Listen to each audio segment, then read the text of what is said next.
Ambassador Thomas Reed had negotiated 17 different ceasefire agreements during his diplomatic career, but none of them had involved being commanded to choose a bride in front of a live interstellar audience.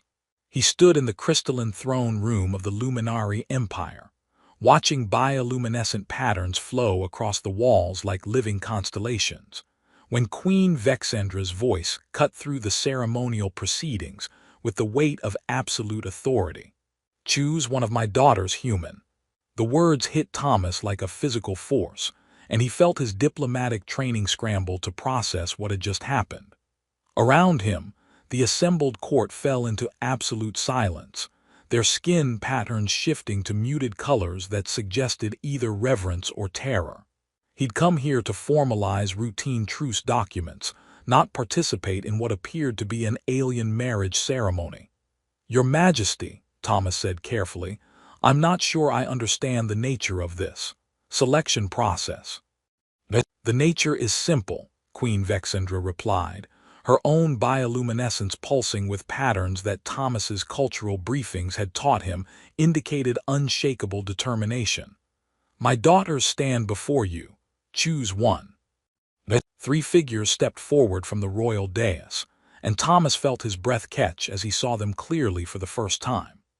Each princess displayed the elongated, gracefully pointed ears that marked luminary nobility, but their bioluminescent patterns created a study in contrasts that was both beautiful and deeply unsettling. Princess Zaralyn radiated golden perfection, her skin glowing with symmetrical patterns that pulsed in mathematical harmony. Every diplomatic briefing he'd read had mentioned her as the designated heir, genetically optimized for leadership, and universally considered the most beautiful woman in luminary space. Princess Veliana displayed silver-blue patterns that moved like liquid mercury across her skin, their precision suggesting the military training that had made her legendary as a tactical commander. Her beauty was sharp and dangerous, like a perfectly crafted weapon. And then there was Princess Kurazeth. Thomas stared at her and felt something unexpected twist in his chest. Where her sisters displayed perfect symmetry, Kurazeth's bioluminescence flickered in chaotic, asymmetrical patterns that seemed almost random. Her pointed ears were slightly mismatched, her overall appearance marked by irregularities that luminary culture would consider deeply flawed. Court whispers had always dismissed her as genetically deficient, unsuitable for political marriage or serious responsibility. But something about her pattern struck Thomas as familiar, tugging at memories of classified texts he'd studied during his preparation for this assignment. "Well," he said, buying time while his mind raced through the political implications, "this is definitely not covered in standard diplomatic protocol."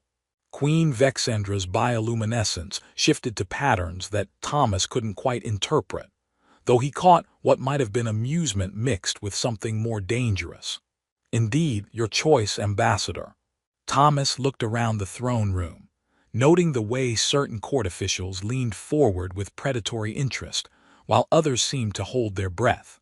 Lord Chancellor Thexmer, whose golden patterns marked him as a traditionalist hardliner, was watching with an expression that suggested this moment was more significant than a simple diplomatic courtesy. "Your Majesty," Thomas said slowly, "might I ask what happens after I make this choice?" "That depends entirely on which choice you make." The political calculations were complex. Choosing Princess Zaralyn would align him with the designated succession, but might also trap him in whatever court intrigue had prompted this unexpected test. Princess Veliana represented military alliance, which could be valuable but also dangerous given the fragile nature of current peace negotiations. But Princess Kurazeth, Thomas studied her irregular bioluminescent patterns more carefully, and suddenly the familiarity clicked into place. He'd seen similar patterns in ancient luminary texts, references to the extinct Keeper bloodline that had supposedly possessed unique technological capabilities. Patterns that shouldn't exist in the current royal family according to every briefing he'd received. "You know what?" Thomas said, making a decision that felt both completely insane and absolutely right. I choose her. He pointed directly at Princess Kurazeth, and the throne room erupted. Gasps echoed through the crystalline space as court nobles displayed bioluminescent patterns of shock, horror, and what Thomas was beginning to suspect might be fear. Princess Kurazeth herself seemed frozen, her chaotic patterns flickering faster in what looked like extreme distress. "The human chooses the defective one," Lord Chancellor Thexmer announced, his voice carrying a note of satisfaction that made Thomas's diplomatic instincts scream warnings. Surely this demonstrates the poor judgment typical of his species. "Actually," Thomas said, looking directly at Princess Kurazeth and catching a glimpse of intelligence in her eyes that seemed far sharper than anyone expected, "I think it demonstrates that I've been doing my homework." Queen Vexandra rose from her throne, her bioluminescence shifting to patterns so complex that Thomas couldn't begin to interpret them. "Ambassador Thomas Reed of the Terran Diplomatic Corps," she announced formally, "you have chosen Princess Kurazeth of the third lineage. Do you understand the implications of your selection? I understand that in Luminari culture, choosing the supposedly ugly princess either makes me an idiot or someone who sees things other people miss.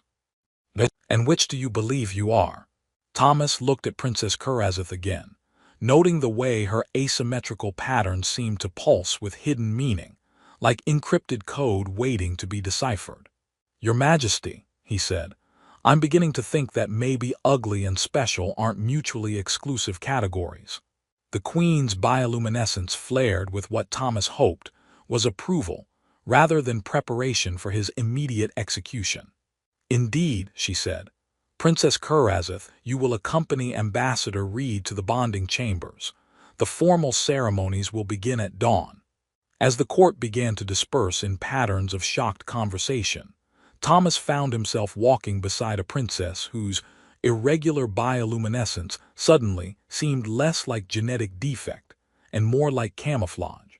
"Ambassador," Princess Kurazeth said quietly, her voice carrying a musical quality that seemed to harmonize with her light patterns, "I believe you may have just made the most dangerous choice of your diplomatic career." "Dangerous how?" "Dangerous because you chose correctly, and there are people in this palace who were counting on you to choose wrong." Thomas felt that familiar cold weight that came with diplomatic situations, where the stakes were higher than they appeared. "And what exactly did I choose correctly?" Princess Kurazeth's asymmetrical patterns flickered with what Thomas was learning to recognize as the luminary equivalent of a smile. "That," she said, "is what we're about to find out together." The private chambers assigned to Thomas and Princess Kurazeth were decorated with bioluminescent plants that responded to emotional states by shifting their glow patterns, which meant the room was currently lit like a very anxious rainbow. Thomas sat across from his unexpected bride-to-be, trying to process the fact that his routine diplomatic mission had just become significantly more complicated. "So," he said, watching her irregular light patterns flicker in what he hoped wasn't distress, "I have to ask, was I supposed to choose you, or did I just accidentally stumble into something that's going to get us both killed?" "Both," Princess Kurazeth replied, her musical voice tinged with something that sounded like relief mixed with terror. "Though I suspect Mother was counting on your diplomatic training to recognize patterns that others would miss. The patterns in your bioluminescence, among other things." She gestured, and her skin patterns shifted to display what looked like flowing script in languages Thomas didn't recognize. "Tell me, Ambassador, what do you know about the Keeper bloodline?" Thomas felt his diplomatic training snap into focus. According to official records, the Keepers were an extinct luminary lineage that possessed unique biotechnological capabilities. They supposedly died out during the Great Schism about 3 centuries ago. Supposedly? Are you telling me that the supposedly extinct bloodline isn't actually extinct? Princess Kurazeth's patterns shifted to what Thomas was beginning to recognize as the luminary equivalent of bitter laughter. I'm telling you that sometimes the best way to protect a dangerous lineage is to convince everyone it no longer exists. The implications hit Thomas like a collapsing building. Your irregular bioluminescence isn't a genetic defect, it's camouflage. Very good. The asymmetrical patterns mask the underlying genetic markers that would identify me as a keeper descendant. To casual observation, I appear to be a flawed princess, unsuitable for political marriage or serious responsibility. Thomas stood up and began pacing, which seemed to confuse the emotional response lighting but helped him think. But you're not actually flawed. You're probably the most genetically significant person in this star system. That depends on your definition of significant. What kind of capabilities are we talking about? Princess Kurezeth was quiet for a moment, her patterns shifting through colors Thomas couldn't name. The Keeper bloodline was designed to interface with ancient luminary biotechnology, specifically systems related to planetary defense and humanitarian operations. Refugee evacuation networks, emergency shelter construction, resource distribution during crisis situations. Her patterns brightened slightly. The kinds of systems that would be very useful for maintaining peace between civilizations, but also very dangerous if they fell into the wrong hands. Thomas stopped pacing and stared at her. You're telling me that you have genetic access to humanitarian technology that could revolutionize interspecies conflict resolution. I'm telling you that I might, if the old systems still respond to Keeper biomarkers, which is a very large if. A soft chime interrupted their conversation, and Thomas looked up to see a holographic message materializing in the chamber's communication alcove. The sender's identification made his blood run cold. "That's from Lord Chancellor Thexmer," he said, reading the formal diplomatic language that basically amounted to a legal challenge of his selection under ancient luminary bonding laws. "He's moving quickly," Princess Kurezeth observed, her patterns shifting to what looked like military alertness, which suggests he was prepared for this possibility. "Prepared how?" "Ambassador, what do you know about the current political situation between luminary traditionalist factions and human military hardliners?" Thomas felt another piece of the puzzle click into place. "Are you telling me that Lord Chancellor Thexmer has been coordinating with elements in my own government?" "I'm telling you that there are factions on both sides who profit considerably from continued low-level conflict between our species. Peace is expensive to maintain but not very profitable. War, on the other hand, creates markets for weapons, generates military contracts, and justifies expanded defense spending." "Exactly. And a princess with access to ancient humanitarian technology represents a significant threat to that business model." Thomas sat back down, feeling the weight of the situation settling on his shoulders like a heavy cloak. So Queen Vexandra's test wasn't just about exposing human prejudices. It was about finding someone who could recognize your true capabilities and protect them from people who want to eliminate them. Among other things. Another chime, this time from Thomas's own diplomatic communication system. The message was from General Patricia Hawkins of the Terran Defense Corps, and its contents made his stomach drop. "Well," he said, "this is definitely not good." "What does it say?"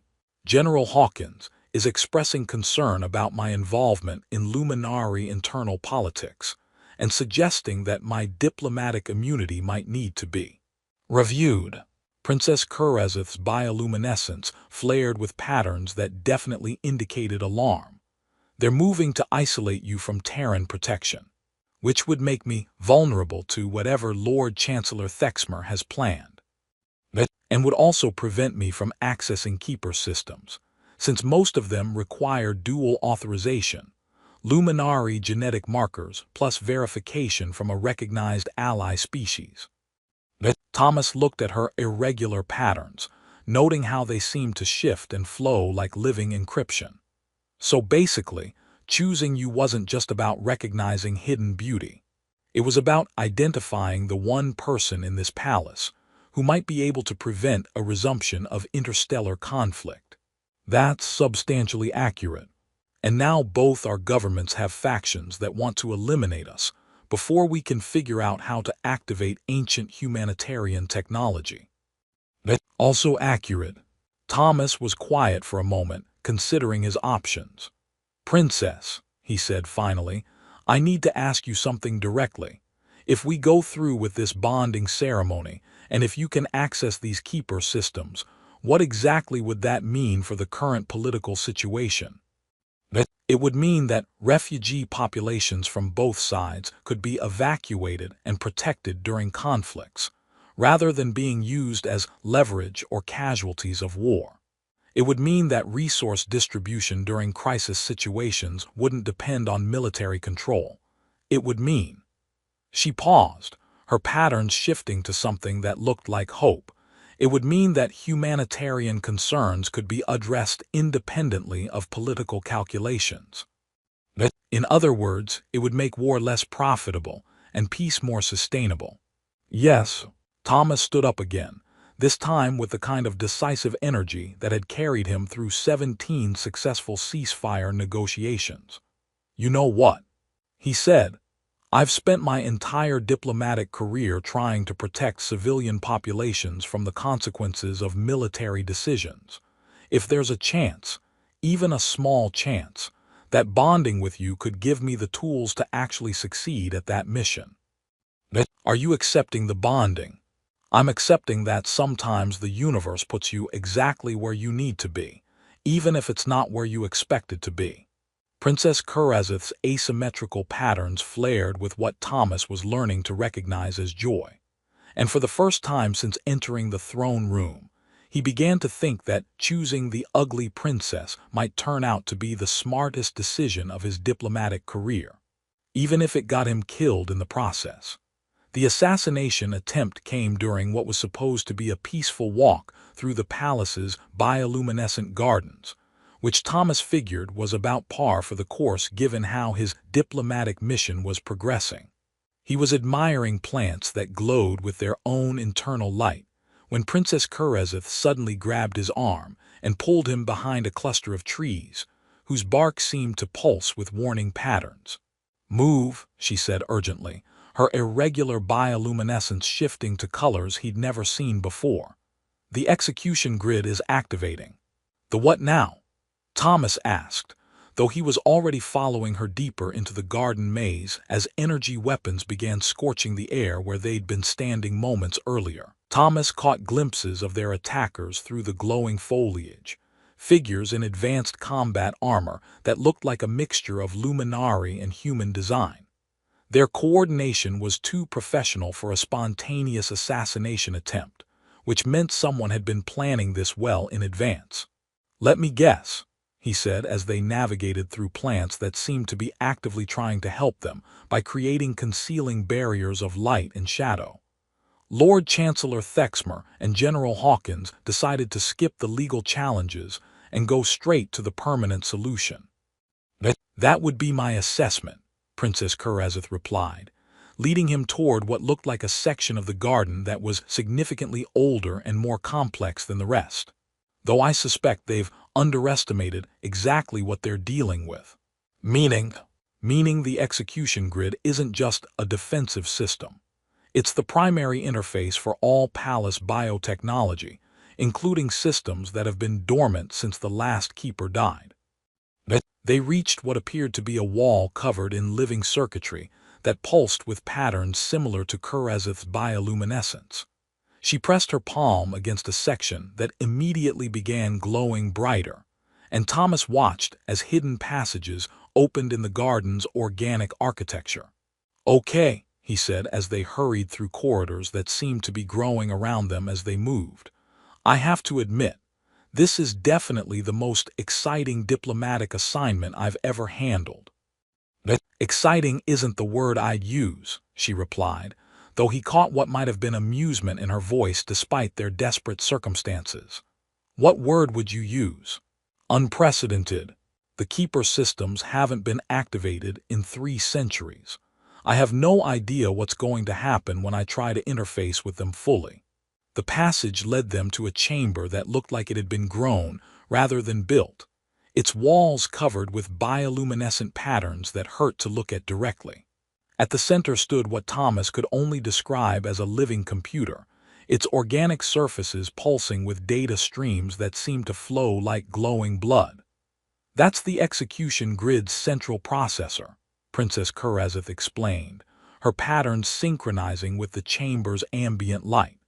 "And if I can access it properly, we might be able to do more than just defend ourselves. Such as accessing the refugee evacuation networks that my ancestors built into every major population center in this sector of space." Thomas felt his diplomatic training snap into crisis management mode. "You're talking about humanitarian technology that could evacuate entire civilian populations during conflicts." "I'm talking about technology that could make civilian casualties essentially impossible during warfare, which would eliminate one of the primary tools that military hardliners use to maintain public support for continued hostilities." The chamber's walls suddenly flared with warning patterns as their pursuers located the hidden entrance. Thomas could hear the distinctive whine of energy weapons being charged for sustained fire, along with voices coordinating in both Luminari and human languages. "Princess," he said, "I need you to know something. 6 months ago, I was negotiating grain shipment schedules and arguing about refugee camp supply allocations. I never expected to be hiding in an ancient alien biocomputer while people try to kill us. And now I'm realizing that maybe all that experience with refugee logistics was actually preparation for something like this." Princess Kurazeth approached the central processor, her bioluminescent patterns beginning to interface with its organic systems. "Thomas, if I do this, if I fully activate the Keeper systems, it's going to change everything. Not just for us, but for the entire political balance between our species." "Change it how?" "It will prove that humanitarian concerns can be addressed independently of military considerations. It will demonstrate that civilian populations can be protected during conflicts without requiring one side to achieve total victory over the other." Thomas could hear their attackers beginning to breach the chamber's outer defenses, but he found himself focusing on the implications of what she was describing rather than the immediate danger. "You're talking about fundamentally altering how interspecies conflicts are managed. I'm talking about making peace more profitable than war." An explosion echoed through the chamber as the first wave of assassins broke through the entrance barriers. Thomas caught sight of Lord Chancellor Thexmer coordinating with what looked like General Hawkins through some kind of holographic communication link, both of them directing forces that were equipped with technology specifically designed to penetrate Luminari biotechnology. "They've been planning this for a long time," he observed, "which means they've also been underestimating what happens when a Keeper bloodline finally decides to stop hiding." Princess Kurazeth placed both hands on the central processor, and the chamber exploded with light as systems that had been dormant for centuries suddenly roared to life. Thomas felt the floor vibrating under his feet as the execution grid's full capabilities came online, but instead of the defensive response he'd expected, something far more complex began happening. "What's that?" he asked, pointing at holographic displays that were materializing throughout the chamber, showing what looked like population centers across multiple star systems. "Refugee evacuation protocols," she replied, her voice taking on harmonics that seemed to resonate with the chamber's organic systems. "Every civilian population center in contested space just received emergency evacuation coordinates and transport authorization." All of them simultaneously. Thomas watched as the displays showed massive humanitarian operations beginning across dozens of worlds, civilian populations being evacuated to neutral territories, with an efficiency that made his previous refugee coordination efforts look like amateur hour. "This is incredible," he breathed. "But how are we going to defend it from the people who are currently trying to kill us?" Princess Kurazeth's irregular bioluminescence suddenly achieved perfect symmetry for the first time since he'd met her, her patterns flowing with mathematical precision that seemed to encompass the entire chamber's systems. "Thomas," she said, "I think it's time you learned what the execution grid was really designed to execute." The chamber's defenses activated with ancient authority, and Thomas realized that choosing the ugly princess had just given him access to the most advanced humanitarian technology in known space. Now they just had to survive long enough to use it. The ancient bonding ritual was conducted in the heart of a quantum biological computer, while assassins from 2 different governments tried to break down the door, which Thomas figured probably wasn't covered in any traditional diplomatic marriage guides. He stood beside Princess Kurazeth in the execution grid's central chamber, watching her bioluminescence synchronize with systems that had been dormant since before his species had achieved interstellar flight. "So," he said, trying to maintain some semblance of diplomatic composure while the chamber walls pulsed with defensive protocols, "exactly how does one bond with ancient alien technology while under siege?" "Very carefully," Princess Kurazeth replied, her patterns now flowing with perfect symmetrical harmony that made the chaotic flickering he'd first seen seem like a distant memory, "and with complete commitment to the consequences." "Consequences such as joint authority over every refugee evacuation network in known space, permanent diplomatic immunity under keeper protection protocols, and the ability to coordinate humanitarian operations independently of any government's military policies." Thomas watched the holographic displays showing massive civilian evacuations proceeding smoothly across dozens of star systems, all coordinated by technology that responded to Princess Kurazeth's genetic markers and his diplomatic authorization codes working in harmony. "You know," he said, "when I chose you in the throne room, I thought I was picking the princess nobody else wanted. Turns out I was picking the one person who could actually save everyone." Beauty was never about the patterns, Thomas. It was about finding someone who could see past them to what really mattered. The chamber shook as another explosion echoed from the outer defenses, and Thomas could hear Lord Chancellor Thexmer coordinating with General Hawkins through whatever communication link they'd established. Both factions had apparently decided that preventing the activation of ancient humanitarian technology was worth open warfare within a neutral diplomatic facility. "The bonding requires both of our consent," Princess Kurazeth explained, her hands interfacing with control systems that looked like living jewel flowers. "Luminary genetic authorization and human diplomatic verification, working together to activate protocols that neither species could access alone. And if we complete it, then every refugee evacuation system in contested space becomes permanently operational, coordinated through networks that no single government can control or shut down. And if we don't, then Lord Chancellor Thexmer and General Hawkins succeed in eliminating the only viable alternative to profitable warfare." Thomas looked at the displays showing millions of civilian evacuations proceeding successfully, then at the woman whose irregular bioluminescence had hidden capabilities that could reshape interstellar relations. "Princess," he said, "I need you to know something about my diplomatic career. Now might not be the best time for personal history. I've negotiated 17 ceasefire agreements, and every single one of them failed because military hardliners on both sides found ways to restart hostilities when peace became inconvenient. And I'm tired of watching civilian populations pay the price for political calculations." The outer barriers finally gave way under sustained assault, revealing Lord Chancellor Thexmer leading a mixed force of luminary traditionalists and human military contractors, whose equipment looked expensive enough to finance several small wars. Behind them, General Hawkins coordinated reinforcements through holographic communication links that suggested this operation had significant governmental backing.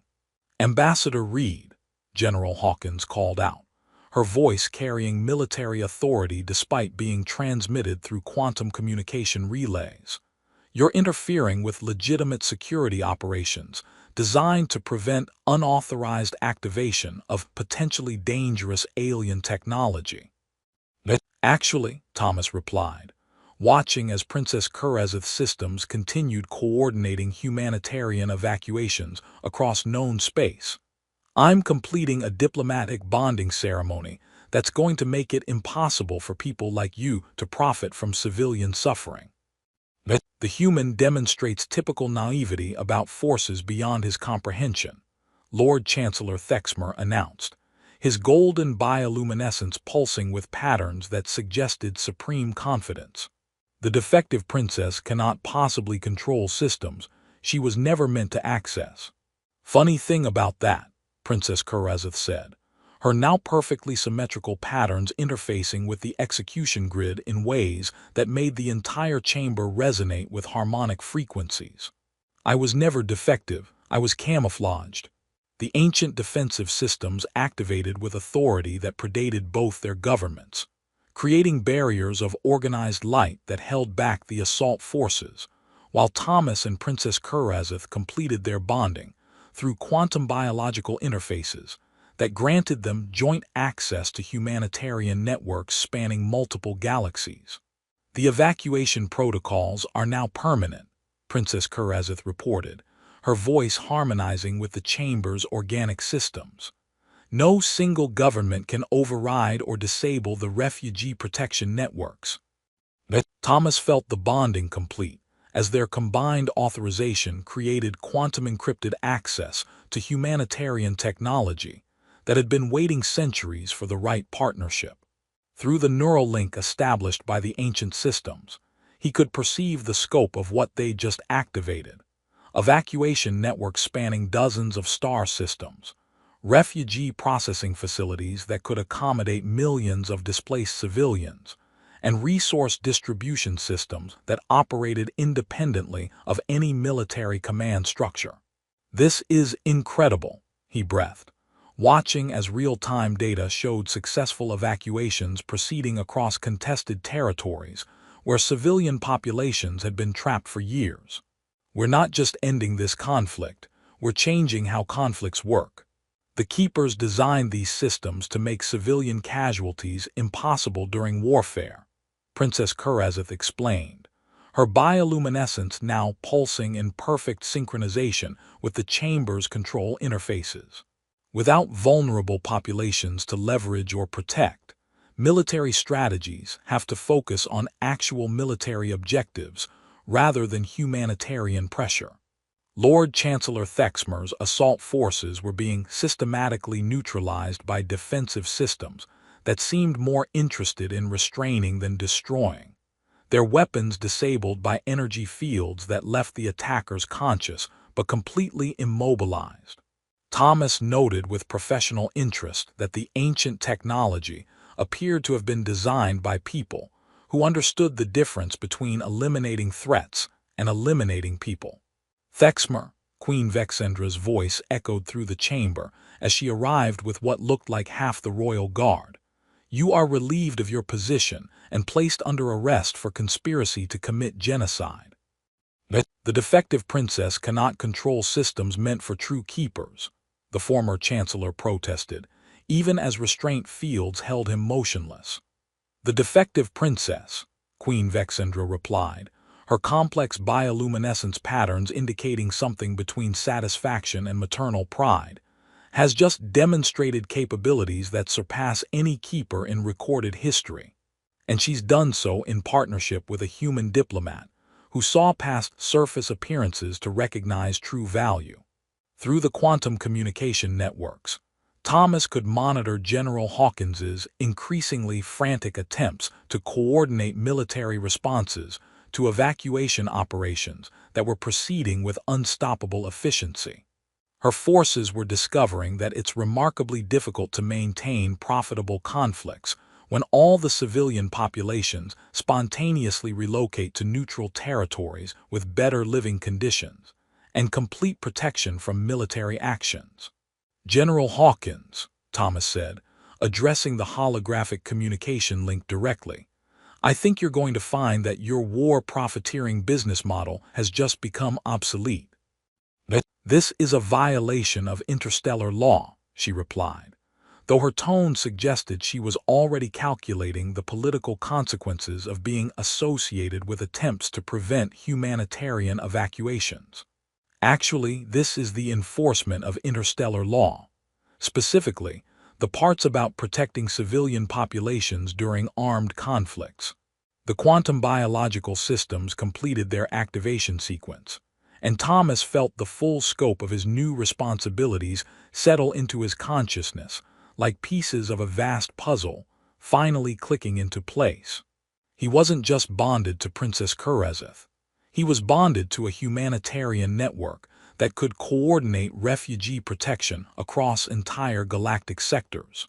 Princess, he said, using her title even though the neural link made formal address somewhat redundant. I have to ask, did Queen Vexandra know this would happen when she ordered me to choose? Mother has been planning this for decades, Kurezeth replied, her patterns now displaying the kind of mathematical perfection that marked fully activated keeper capabilities. She knew that eventually someone would recognize that ugly and special aren't mutually exclusive categories. And she thought that someone would be me. She thought that someone would be a diplomat whose experience with refugee coordination had taught him to look past surface appearances to identify what actually works. Thomas considered this while monitoring the cascade of political consequences as news of the successful evacuations spread across known space. Military hardliners on both sides were facing congressional investigations about their opposition to civilian protection protocols, while neutral powers were rushing to establish formal relationships with what was apparently now the most effective humanitarian organization in the galaxy. You know what? He said finally. I always said I wanted to make a meaningful difference in my diplomatic career. I just usually imagined it would involve less glowing skin and fewer ancient execution systems.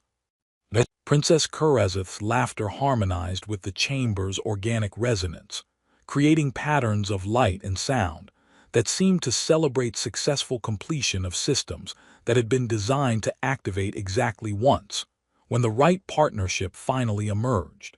Thomas, she said, I need you to understand something about keeper bonding. The symmetry in my patterns isn't cosmetic, it's functional. My bioluminescence achieves perfect harmony when I'm partnered with someone whose capabilities complement rather than compete with mine. Meaning that choosing the ugly princess turned out to be choosing the one person who could actually save everyone.